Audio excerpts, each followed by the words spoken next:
జనగామ జిల్లా దేవరుప్పల మండలం చిన్నమడూరు గ్రామంలో ఓ వ్యక్తి నిన్న రాత్రి 2 గంటల సమయంలో శివాలయంలోని విగ్రహాలను ధ్వంసం చేశాడు.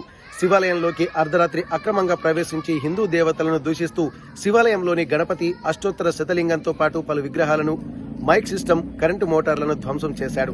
గ్రామ ప్రజలు, నాయకుల సమక్షంలో తానే చేసినట్టు అంగీకరించాడు. అయితే దీని వెనుక ఉన్నటువంటి అసాంఘిక శక్తులు ఎవరైనా చట్టరీత్యా కఠిన చర్యలు తీసుకోవాలని దేవరుప్పల పోలీస్ స్టేషన్లో గ్రామస్తులు ఫిర్యాదు చేశారు. మేడారం మహాజాతరకు సర్వం సిద్దమవుతున్నటువంటి తరుణంలో ఉమ్మడి వరంగల్ జిల్లాలోని చిన్న మేడారంలో కూడా సిద్దమవుతున్నాయి. పరకాల నియోజకవర్గం అగ్రహంపాడ్, జనగామ జిల్లా లింగంపల్లి, నర్సంపేట డివిజన్ మధ్య మేడారంలో సర్వం సిద్దమవుతున్నాయి. మేడారం మహాజాతరకు వెళ్లలేని భక్తులు స్థానికంగా జరిగే ఈ జాతరకు వేల సంఖ్యలో తరలి వస్తుండటంతో జాతర నిర్వాహకులు సర్వం సిద్దం చేస్తున్నారు.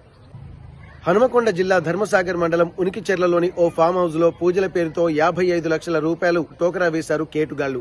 పూజలు చేస్తే డబ్బులు రెట్టింపు అవుతాయని నమ్మించి మోసం చేశారు పూజారులు. దీంతో బాధితులు పోలీసుల్ని ఆశ్రయించారు.